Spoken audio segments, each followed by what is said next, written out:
Operation hunt દ્વારા 362 અવૈધ રીતે ભારતમાં નિવાસ કરતા બાંગ્લાદેશીઓને પકડવાનું એક ખૂબ જ સફળતાપૂર્વક આ ઓપરેશન આગળ વધી રહ્યું છે. જે બાંગ્લાદેશીઓ છે તેવા 362 લોકો કન્ફર્મ થયા છે. 780 થી વધારે લોકોની તપાસ હજી ચાલી રહી છે. આ ઓપરેશન એ આવનારા દિવસોમાં બી રાજ્યના તમામ ક્ષેત્રોની અંદર ચાલશે અને જિલ્લા અને હાઈવે પરની નાકેબંધીના માધ્યમથી 18 લોકો જે ભાગવાની કોશિશ કરતા હતા તેમને બી પકડવાની સફળતા આ વખતે આપણે લોકોને ધ્યાનમાં આવી છે.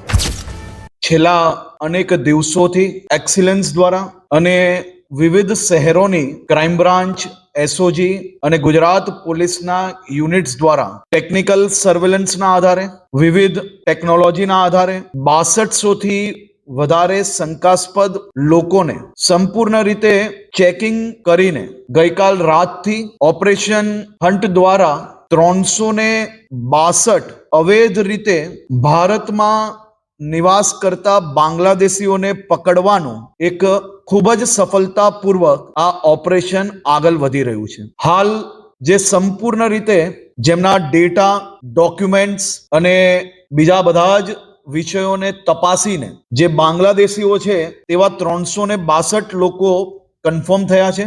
બાકી 780 થી વધારે લોકોની તપાસ હજી ચાલી રહી છે. મોડી રાત સુધી આ તપાસ ચાલુ રહેશે અને બાકી આખા રાજ્યમાં ચારેય દિશાઓમાં હ્યુમન ઇન્ટેલિજન્સના માધ્યમથી બી લોકલ યુનિટ્સ દ્વારા ખૂબ જ અદ્ભુત કામગીરી કરવામાં આવી છે. એક જ રાતમાં આટલા મોટા પ્રમાણમાં બાંગ્લાદેશીઓને પકડવામાં ગુજરાત પોલીસની આ ઐતિહાસિક સફળતા છે અને આ સફળતા માટે હું ગુજરાત પોલીસના તમામ યુનિટને ખૂબ ખૂબ અભિનંદન આપું છું. 362 બાંગ્લાદેશીઓને પકડવામાં તો આવ્યા, પરંતુ પોલીસની બીજી યુનિટ દ્વારા આ લોકોને ઘર આપવા વાળા લોકો, આ લોકોને નોકરી આપવા વાળા લોકો, આ સૌ લોકોને અહીંયા કોણ રાખતું હતું તેની બી તપાસની કામગીરી આગળ ચાલી રહી છે.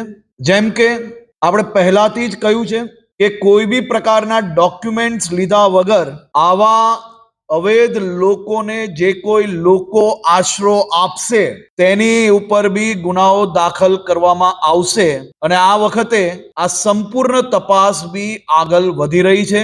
જે ઇન્ડસ્ટ્રીઝે આ લોકોને નોકરી આપી હશે અને પોલીસની અંદર એમના વેરિફિકેશન માટે ડોક્યુમેન્ટ્સ નહીં મોકલ્યા હશે તેમની ઉપર બી કડક કાર્યવાહી કરવામાં આવશે. આ ઓપરેશન એ આવનારા દિવસોમાં બી રાજ્યના તમામ ક્ષેત્રોની અંદર ચાલશે, તમામ દિશાઓમાં ચાલશે.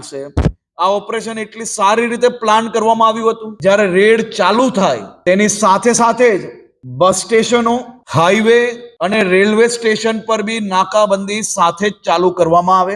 આપ સૌને જાણીને આનંદ થશે કે કુલ મલાવીને આખી રેડ દરમિયાન રેડ ચાલુ થતાની સાથે જ આ નાકાબંધી કરવામાં આવી તો રેલવે સ્ટેશન, બસ સ્ટેશન અને જિલ્લા અને હાઈવે પરની નાકેબંધીના માધ્યમથી 18 લોકો જે ભાગવાની કોશિશ કરતા હતા તેમને બી પકડવાની સફળતા આ વખતે આપણે લોકોને ધ્યાનમાં આવી છે. સાથે સાથે અનેક કિસ્સાઓમાં એવી બી જાણકારી મળી છે, કોઈકને 2-4 વર્ષ પહેલા, કોઈકને એનાથી બી વધુ સમય પહેલા બાંગ્લાદેશ ભારત બોર્ડરના બંગાળના ગામડાઓમાંથી, બંગાળના અલગ અલગ ક્ષેત્રોમાંથી આ સૌ લોકોએ આધાર કાર્ડ બનાવવામાં કે ત્યાંના લોકલ ડોક્યુમેન્ટ્સ બનાવવામાં, લોકલ ડોક્યુમેન્ટ્સના આધારે બીજા આધાર કાર્ડ બનાવવામાં એમને સફળતા પ્રાપ્ત કરી હતી. હું આભાર માનું છું ભારત સરકારનો, આદરણીય પ્રધાનમંત્રી શ્રી નરેન્દ્રભાઈ મોદીજીનો, આદરણીય ગૃહમંત્રી શ્રી અમિતભાઈ શાહનો, કે જેમને આ બાબતે ગંભીરતાપૂર્વક દેશભરમાં અવૈધ રીતે જે લોકો ભારતમાં રહેતા હોય એવા બાંગ્લાદેશીઓ પર કડક પગલા ભરવા માટે જે કાર્ય ચાલુ કરવામાં આવ્યું અને સાથે સાથે આવનારા દિવસોમાં બંગાળની બોર્ડર પર જે પ્રકારે બીએસએફની ફેન્સિંગની કામ ચાલુ કરવા માટે બંગાળની નવી ભારતીય જનતા પાર્ટીની સરકાર દ્વારા જે જગ્યા આપવામાં આવી છે તેને જોઈને હું 100% માનું છું કે આવનારા વર્ષોમાં આવા બાંગ્લાદેશીઓ જે અંદર ઘૂસવામાં સફળતા પ્રાપ્ત થઈ હશે તેને ભવિષ્યની અંદર ફરી આ રીતે ભારતમાં ઘૂસવાનો ક્યારે બી મોકો નહીં મળશે તેવું બી હું 100% માનું છું. એક બાંગ્લાદેશીઓને ગુજરાતના ખૂણે ખૂણેથી શોધીને ફરી તેમના દેશ મોકલવાનું કાર્ય ભૂપેન્દ્રભાઈ પટેલની સરકાર દ્વારા ગુજરાત પોલીસ આ કામગીરી આગળ વધારી રહી છે.